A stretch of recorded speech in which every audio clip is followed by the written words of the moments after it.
ಇದ್ರ ಬಗ್ಗೆ ಮತ್ತಷ್ಟು ಮಗದಷ್ಟು ಮಾತನಾಡ್ಲಿಕ್ಕೆ ಅಂತ ಹೇಳಿ ನಮ್ಮ ನಂಜನಗೂಡಿನ ವಿದ್ಯಾಸಾಗರ್ ಅವ್ರ ಲೈನ್ ಬಂದಿದ್ದಾರೆ. ರೈತ ಹೋರಾಟಗಾರರು ಅಂತಂದ್ರೆ this is the beauty of ರೈತ ಸಂಘ. ಈ ರೈತ ಮುಖಂಡರುಗಳ ಬ್ಯೂಟಿನೇ ಇದು. ನಾವು ಗುಂಡ್ಲುಪೇಟೆ ಮಾತನಾಡ್ತಾ ಇದ್ರೆ ನನಗೂ ಗುಂಡ್ಲುಪೇಟೆ ಸೇರಿದ್ದು ಅಂತ ಹೇಳಿ ಒಬ್ರು ರೈತ ಮುಖಂಡರು ಬಂದಿದ್ದಾರೆ ಮಾತನಾಡ್ಲಿಕ್ಕೆ. ಬನ್ನಿ ಅವ್ರ ಜೊತೆ ಮಾತಾಡೋಣ. ವಿದ್ಯಾಸಾಗರ್ ಅವರೇ ನಮಸ್ತೆ. ನಮಸ್ಕಾರ ಸರ್. ಗುಂಡ್ಲುಪೇಟೆ ಉಳಿಸಿ ಅಭಿಯಾನ, ಇದ್ರ ಬಗ್ಗೆ ತಮ್ಮ ಮೊಟ್ಟ ಮೊದಲ ರಿಯಾಕ್ಷನ್ ಏನು? ಈಗ ಗುಂಡ್ಲುಪೇಟೆ ಮೈಸೂರು ಮತ್ತು ಚಾಮರಾಜನಗರ ಜಿಲ್ಲೆನಲ್ಲಿ ಅತ್ಯಂತ ಖನಿಜ ಸಂಪತ್ತನ್ನ ಲೂಟಿ ಹೊಡಿತಾರ ಅಂತ ತಾಲೂಕು ಅಂದ್ರೆ ಅಲ್ಲೇ ನಡೀತಾ ಇರೋದು. ಮಣ್ಣು, ಕಲ್ಲು, ಕರಿಕಲ್ಲು, ಏನೇನ್ ಕಲ್ಲುಗಳವೆ ಖನಿಜ ಸಂಪತ್ತಿದೆ, ಅತಿ ಏರಳವಾಗಿ ಏನು ಲೂಟಿ ಆಯ್ತಾ ಇರೋದು ಅಲ್ಲಿ ಸರ್. ಗಣಿ ಮತ್ತು ಭೂವಿಜ್ಞಾನ ಇಲಾಖೆ ಸಂಪೂರ್ಣವಾಗಿ ವಿಫಲ ಆಗಿರೋಂಥದ್ದು, ಕಣ್ಮುಚ್ಚಿ ಕುಳ್ತಿರೋಂಥದ್ದು. ನೀವ್ ಯಾವ ಗಣಿಗಾರ ಹೋಗಿ, ಕಲ್ಲು ಗಣಿಗಾರ ಹೋಗಿ, ಮಣ್ಣಿನ ಗಣಿಗಾರಿಕೆಗೆ ಹೋಗಿ, ಅಲ್ಲಿ ನಿಯಮ ಬಾಹಿರವಾಗಿ ನಡೀತಾ ಇರೋಂತ ಇವತ್ತು ಕೂಡ ಸಾಕಷ್ಟು ಕೊರೆಗಳವೆ ಅಲ್ಲಿ. ಆಮೇಲೆ ಟಿಪ್ಪರ್ಗೆ ಇಷ್ಟನ್ನು ತುಂಬಬೇಕು ಅಂತದೆ, ಯಾವ ಮಾನದಂಡ ಎಲ್ಲೂ ಇಲ್ಲ.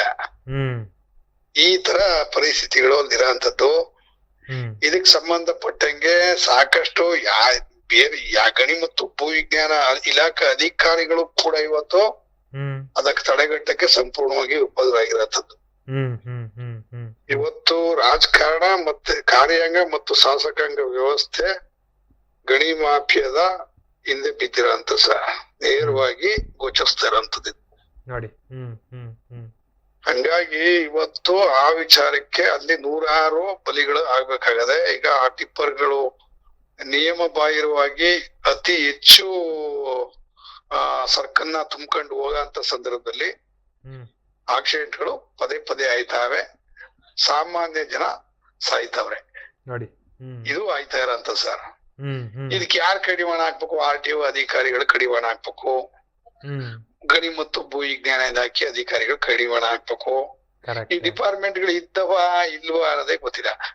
ಮಣ್ಣಂದಂತೂ ಕೇಳಂಗೆ ಇಲ್ಲ. ಮಣ್ಣು ಯಾರು ಎಲ್ಲಿ ನೋಡಿದ್ರು ಈ ಗಣಿ ಮತ್ತು ಭೂವಿಜ್ಞಾನ ಇಲಾಖೆ ಅಧಿಕಾರಿಗಳು ಬರೋದು ಇಲ್ಲ, ಅದು ಸರ್ಚು ಮಾಡೋದಿಲ್ಲ, ಅವ್ರ ಮೇಲೆ ಕ್ರಮನೂ ತಗೊಳ್ಳೋದಿಲ್ಲ. ಹಿಂಗಾಗಿ ಕೋಟ್ಯಾಂತರ ರೂಪಾಯಿ ಸರ್ಕಾರಕ್ಕೂ ಕೂಡ ರಾಯಲ್ಟಿ ನಷ್ಟ ಆಯ್ತದೆ. ಕಲ್ಲಲ್ಲಿ ಆಗ್ಬೋದು, ಮಣ್ಣಲ್ಲಿ ಆಗ್ಬೋದು. ಇದ್ರ ಬಗ್ಗೆನೂ ಯಾರು ಕೂಡ ತಲೆ ಕೆಡ್ಸ್ಕೊತಾ ಇಲ್ಲ ನೋಡಿ. ಇದು ನಡೀತಾ ಇರೋಂಥದ್ದು. ಹಂಗಾಗಿ ಈ ಒಂದು ಇದ್ರಲ್ಲಿ ಗುಂಡ್ಲುಪೇಟೆ ತಾಲೂಕಿನಲ್ಲಿ ಹೇರಳವಾದ ನಮ್ಮ ಖನಿಜ ಸಂಪತ್ತು ಬೇರೆ ರಾಜ್ಯಗಳಿಗೆ ಹೋಯ್ತಾ ಇದೆ. ಮತ್ತೆ ನಿಯಮ ಬಾಹಿರವಾಗಿ ಅತ್ಯಂತ ಆಳಕ್ಕೆ ಗಣಿಗಳು ಹೋಗಿದ್ರು ಕೂಡ ಇವತ್ತು ಕೂಡ ಗಣಿಗಾರಿಕೆ ನಡೀತಾ ಇದೆ. ಗಣಿಗಾರಿಕೆ ಮಾಡಂತ ಸಂದರ್ಭದಲ್ಲೂ ಕೂಡ ಅಲ್ಲಿ ಕಾರ್ಮಿಕರ ಮೇಲೆ ಸಾಕಷ್ಟು ಅನಾಹುತ ಆಗಿರೋಂಥದ್ದು ನಿಮಗೂ ಗೊತ್ತದೆ, ನಮಗೂ ಗೊತ್ತದೆ. ಅದನ್ನು ಕೂಡ ಸಾಕಷ್ಟು ಮುಚ್ಚಿಬಿಟ್ರೆ ಕೆಲವೊಂದು ಬೀದಿಗೆ ಬಂದಾಗ ರಂಪಾಟನೂ ಕೂಡ ಮಾಡ್ರೆ ಹೋರಾಟಗಾರರು. ಯಾಕಂದ್ರೆ ಸಾಮಾನ್ಯ ಜನ ಅಲ್ಲಿ ಕೆಲ್ಸಕ್ಕೆ ಹೋಯ್ತಾರೆ, ಕೂಲಿಗೆ ಹೋಯ್ತಾರೆ. ಆ ಗಣಿ ಮಣ್ಣಲ್ಲಿ ಅದೆಷ್ಟು ಹೆಣಗಳು ಊತೋದ್ವೋ ಅದ್ರ ಬಗ್ಗೆ ಲೆಕ್ಕಿಲ್ಲ. ಈ ತರ ಪರಿಸ್ಥಿತಿ ಆಯ್ತಾ ಇದೆ. ಪೊಲೀಸ್ ಇಲಾಖೆ ಈ ಕ್ರಮ ತಗೋಬೇಕು ಅಂದ್ರೆ ಪೊಲೀಸ್ನವ್ರಿಗೆ ಪ್ರತಿಯೊಂದು ಎಲ್ಲಾನು ಪೊಲೀಸ್ನವ್ರಿಗೆ ಗೊತ್ತಾಗ್ತಂಗ ಆಯ್ತಾ ಇದೆ. ಗಣಿ ಮತ್ತು ಭೂವಿಜ್ಞಾನ ಇಲಾಖೆಯವ್ರು ಮಾಡೋ ಕೆಲಸನೂ ಅವರೇ ಮಾಡ್ಬೇಕು, RTOದವ್ರು ಮಾಡೋ ಕೆಲಸನೂ ಅವರೇ ಮಾಡ್ಬೇಕು, ಒಂದ್ ದನ ಕದ್ಕೋದ್ರು ಅವರೇ ನೋಡ್ಬೇಕು. ಪೊಲೀಸ್ನವ್ರಿಗೆ ಒತ್ತಡ ಜಾಸ್ತಿ ಆಯ್ತದೆ. ಆಯಾ ಡಿಪಾರ್ಟ್ಮೆಂಟ್ ಗಳು ಮಾಡಕ್ ಹೋದ್ರೆ ಈಗ ನೋಡಿ, ನೀವು ಯಾವ್ದೇ ಮಣ್ಣು ನೋಡಿಲಿ ಮೈನ್ಸ್ ಅಂಡ್ ಜಿಯಾಲಜಿ ಅವ್ರಿಗೆ ಫೋನ್ ಮಾಡಲ್ಲ. ನಾವ್ ಯಾರೇ ಆದ್ರೂ ಸಾಮಾನ್ಯ ಜನಗಳಾಗ್ಲಿ ಬೇರೆ ಗೊತ್ತಿರೋರಾಗ್ಲಿ ಮೊದ್ಲು ಮಾಡೋದು ಪೊಲೀಸ್ ಸ್ಟೇಷನ್ ಮಾಡ್ತಾರೆ. ಅಕ್ರಮವಾಗಿ ಮಣ್ಣು ಹೊಡಿತಾವ್ರೆ, ಅಕ್ರಮವಾಗಿ ಕಲ್ಲು ಹೊಡಿತಾವ್ರೆ, ಅಕ್ರಮವಾಗಿ ಹಿಂಸೆಂಡ್ ಹೋಯ್ತಾರೆ ಅನ್ಕೊಂಡು. ಹೌದು. ಹಂಗಾಗಿ ಅವರು ಎಷ್ಟು ಹಿಡಿಯಬಹುದು, ಎಷ್ಟು ಹಿಡಿಕಬಹುದು, ಏನ್ ಮಾಡ್ಬೋದು, ಅವ್ರ ವ್ಯಾಪ್ತಿ ಮೀರು ಕೂಡ ಮಾಡೋ ಅಂತ ಪ್ರಯತ್ನ ಮಾಡಿದ್ರು ಕೂಡ ಇದನ್ನ ನಿಲ್ಸಕ್ ಆಯ್ತಾ ಇಲ್ಲ. ಇದಕ್ಕೆ ನೋಡಿ ಸರ್, ಅಲ್ಲಿ ಸ್ಥಳೀಯ ಗ್ರಾಮಗಳೇನಿರ್ತವೆ ಅವು ಕೂಡ ದೊಡ್ಡ ಮಟ್ಟದ ಸಂಘಟನೆ ಮಾಡ್ಕೊಂಡು ಪ್ರತಿರೋಧ ತೋರಿಸ್ಬೇಕಾಗದೆ, ಆ ಕೆಲಸನೂ ಮಾಡ್ಬೇಕಾಗದೆ. ಆಮೇಲೆ ಯಾವ್ದೇ ಶಾಸಕಾಂಗದ ವ್ಯವಸ್ಥೆಗಾಗ್ಲಿ ಕಾರ್ಯಾಂಗದ ವ್ಯವಸ್ಥೆ ನಮ್ಮ ಗಣಿನ ಲೂಟಿ ಮಾಡ್ತದೆ ಅಂದಾಗ ಅದನ್ನ ಪ್ರಶ್ನೆ ಮಾಡಿಸೋಂತ ಎದೆಗಾರಿಕೆ ಪ್ರತಿಯೊಬ್ಬ ಹೋರಾಟಗಾರರು ಮತ್ತೆ ಸಾಮಾನ್ಯ ರೈತರುಗಳು ಬೆಳೆಸಿದಾಗ ಮಾತ್ರ ಇದನ್ನ ನಿಲ್ಸಕ್ ಸಾಧ್ಯ. ಇಲ್ಲ ಅಂದ್ರೆ ಯಾರೋ ಅಧಿಕಾರಿಗಳು ಬರ್ತಾರೆ, ನಮ್ಗೇನೋ ನ್ಯಾಯ ಸಿಕ್ಕತ್ತೆ, ಇಲ್ಲಿ 100 ಅಡಿ ಆಳಕ್ಕೆ ಗಣಿ ಮಾಡ್ಬಿಟ್ರೆ ಮಣ್ಣು ತಗೋಯ್ತವ್ರೆ ಯಾವುದೇ ಹೇಳಿದ್ರು ಸಾಧ್ಯ ಇಲ್ಲ. ಪ್ರತಿ ಹಳ್ಳಿಗಳಲ್ಲೂ ದೊಡ್ಡ ಮಟ್ಟದ ಸಂಘಟನೆಗಳಾದಾಗ ಅದನ್ನ ಪ್ರಶ್ನೆ ಮಾಡೋ ಅಂತ ಅದನ್ನ ದೊಡ್ಡ ಮಟ್ಟದಲ್ಲಿ ಕಲ್ತಾಗ ಮಾತ್ರ ಇದು ಸಾಧ್ಯ ಐತೆ. ಈಗ ಎಷ್ಟೋ ಕಡೆ ನನಗ್ ಬಂದಿರೋ ಮಾಹಿತಿ ಪ್ರಕಾರ 1 ಎಕರೆ ತಕೊಂಡು 3 ಎಕರೆ 4 ಎಕರೆ ಕ್ವಾರೆ ಮಾಡ್ರೆ. ಕರೆಕ್ಟ್. ಸರ್ಕಾರಿ ಜಮೀನುಗಳನ್ನ ಕೊಳ್ಳೆ ಹೊಡ್ಬಿಟ್ರೆ. ಸರ್ಕಾರಿ ಜಮೀನ 100 ಅಡಿ ಆಳಕ್ಕೆ ಇಳಿಸಿ ಕಲ್ಲನ್ನ ಕಿತ್ಕೊಂಡು ಮಾರಾಟ ಮಾಡಿರೋಂಥದ್ದು ಅಲ್ಲಿ ಬೇಕಾದಷ್ಟು ನಡೆದಿರೋಂಥದ್ದೇ. ಇವತ್ತು ಕೂಡ ಮೈನ್ಸ್ ಅಂಡ್ ಜಿಯಾಲಜಿ ಅಧಿಕಾರಿಗಳು ಅಲ್ಲಿ ಹೋಗಿ ಪರಿಶೀಲನೆ ಮಾಡ್ಲಿ, ಎಷ್ಟು ಡೆಪ್ತ್ ಇಳಿಸರೆ ಭೂಮಿನ ಶೋಷಣೆ ಮಾಡ್ತಾ ಇವೆ ದಿನೇ. ಈಗ ಒಂದು ಬಿಸಿಲು ಎಷ್ಟು ಹೋಯ್ತಾ ಇದೆ, ಇವೆಲ್ಲಕ್ಕೂ ಇಂತ ಅಕ್ರಮ ಗಣಿ ಮಾಫಿಯಾಗಳೇ ದೊಡ್ಡ ಕಾರಣ. ಅರಣ್ಯ ಸಂಪತ್ತನ್ನ ನಾಶ ಮಾಡೋ ಕಲ್ಲನ್ನ ಹೊಡೆಯಂಥದ್ದು. ನಾವು ಯಥೇಚ್ಛವಾಗಿ ಆಳಕ್ ಹೋಯ್ತಾ ನೀರು ಎಲ್ಲ ಹಿಂಗೋಯ್ತಾ ಇದೆ, ಬತ್ತೋಯ್ತಾ ಇದೆ. ಮತ್ತೆ ಅಕ್ಕಪಕ್ಕ ಏನ್ ಕ್ರಸರ್ಗಳವೆ, ಕ್ವಾರಿಗಳವೆ, ಅಲ್ಲಿ ಅಕ್ಕಪಕ್ಕ ನಮ್ ರೈತರಿಗೆ ಸಾಕಷ್ಟು ತೊಂದರೆ ಆಯ್ತಾ ಇದೆ. ಎಲ್ಲ ದಿನನಿತ್ಯದ ರೈತರ ಬದುಕು ಮತ್ತೆ ಅಲ್ಲಿ ಸವಾರರ ಬದುಕು ದೊಡ್ಡ ಗೋಳು ಅಸಹ್ಯನೀಯಂತ ಸರಣಿ. ಇದು ಬಹಳ ದಿನದಿಂದ ಇವತ್ತೇನ್ ಗುಂಡ್ಲುಪೇಟೆಯಲ್ಲಿ ಈಗ ಹೊಸದಾಗಿ ಬಂದ್ಬಿಡ್ತು ಅಂತೇನಲ್ಲ, ಮೊದ್ಲಿಂದ ಇರೋಂಥದ್ದೇ. ಹೋದ್ ಸರ್ಕಾರದಲ್ಲೂ ಇತ್ತು, ಈ ಸರ್ಕಾರದಲ್ಲೂ ಐತೆ. ಆ ಸರ್ಕಾರದಲ್ಲಿ ಏನ್ ಕಡಿಮೆ ಇತ್ತು, ಈ ಸರ್ಕಾರದಲ್ಲಿ ಜಾಸ್ತಿ ಮಾಡ್ಬಿಟ್ಟಿತ್ತು, ಏನೂ ಇಲ್ಲ. ಇಬ್ರು ಅಣ್ಣ ತಮ್ಮದಿರು ಅಷ್ಟೇ. ಅವತ್ತು ನಡೀತಿತ್ತು, ಇವತ್ತು ನಡೀತಾ ಐತೆ. ಅವತ್ತು ನಮ್ ಜನ ಕೂಲಿಕಾರರು ಗಣಿದ ಕೆಲಸ ಮಾಡಕ್ ಹೋಗಂತವ್ರು ಅವತ್ತು ಗಣಿಯಿಂದ ಸಾಕಷ್ಟು ತೊಂದರೆಗೊಳಗಾಗಿ ಸಾಯಂತ ಕೆಲಸ ಆಯ್ತಿತ್ತು, ಇವತ್ತು ಸಾಯ್ತವ್ರೆ. ಏನ್ ಕ್ರಸರ್ಗಳು ಸುತ್ತ ಇರೋಂತ ಜಮೀನುಗಳಿಗೆ ಆ ಧೂಳಿಂದ 106 ಎಕರೆ ಫಸಲು ನಷ್ಟ ಆಯ್ತದೆ, ಈಗ್ಲೂ ನಷ್ಟ ಆಯ್ತದೆ. ಅವತ್ತು ನಷ್ಟ ಆಯ್ತಿದ್ದು, ಇವತ್ತು ನಷ್ಟ ಆಯ್ತದೆ. RTOದವರು ಅವತ್ತು ಕೂಡ ಎಷ್ಟೇ ಎಮ್ಶಾನ್ ತುಂಬ್ಕೋಗ್ಲಿ, ಜಲ್ಲಿ ತುಂಬ್ಕೋಗ್ಲಿ, ಮಣ್ಣು ತುಂಬ್ಕೋಗ್ಲಿ, ಅವತ್ತು ಕೂಡ ನೋಡಿಲ್ಲ, ಇವತ್ತು ನೋಡ್ತಾ ಇಲ್ಲ.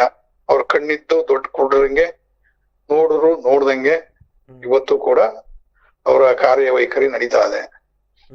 ಒಟ್ಟಾರೆಯಾಗಿ ಕಾರ್ಯಾಂಗದ ವ್ಯವಸ್ಥೆ ಅಭಿವೃದ್ಧಿ ಆಯ್ಕೆ ಏನ್ ಬೇಕು ಅದ್ ನಡೀತಾ ಸರ್, ಅಷ್ಟೇ ಹೇಳ್ಬೋದು. ನೇರವಾಗಿ ಹೇಳೋದಾದ್ರೆ ಆ ಒಂದು ಡಿಪಾರ್ಟ್ಮೆಂಟ್ಗಳು ಚೆನ್ನಾಗಿರಾಕಿ ಏನ್ ಬೇಕು ಅದಂತೂ ಆಯ್ತಾ ಇದೆ.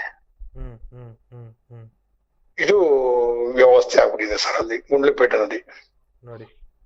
ಇದು ಇವತ್ತು ಕೂಡ ಅಲ್ಲಿ ಹಳ್ಳಿಗಳಿಗೆ ಹೋಗಿ ಯಾವುದೇ ಕೆಲಸ ನಡೀತಾ ಇರೋಂತ ಹಳ್ಳಿಗಳಿಗೆ ಹೋಗಿ, ಕಲ್ಲು ಗಣಿಗಾರಿಕೆ ಹಳ್ಳಿಗಳಿಗೆ ಹೋಗಿ ಬೇಕಾದ್ರೆ ನಾವು ಓಪನ್ ಆಗಿ ಗಣಿ ಮತ್ತು ಭೂವಿಜ್ಞಾನಿಕ ಇಲಾಖಾ ಅಧಿಕಾರಿಗಳು ಬೇಕಾದ್ರೆ ಒಂದು ಚಾಲೆಂಜು ಕೊಡ್ತೀವಿ. ಅವ್ರು ಎಷ್ಟಕ್ಕೆ ಅವ್ರ ಪರ್ಮಿಷನ್ ಕೊಟ್ರೆ, ಈಗ ಎಲ್ಲಿ ಕಲ್ ತೆಗಿತಾವ್ರೆ, ಎಷ್ಟು ಅಳತೆ ತೆಗೆದ್ರೆ, ಎಷ್ಟು ಅಡಿ ತೆಗೆದ್ರೆ ಬೇಕಾದ್ರೆ ಒಂದು ಕರೆಕ್ಟ್ ಆಗಿ ಅವ್ರು ಹೇಳಿರೋಂತ ನಿಯಮದ ಪ್ರಕಾರ ನಡೀತಿದ್ರೆ ತೋರಿಸ್ತೀವಿ ಸರ್. ಒಂದು ಕೂಡ ನಡೆಯಕ್ ಸಾಧ್ಯವೇ ಇಲ್ಲ ನೋಡಿ.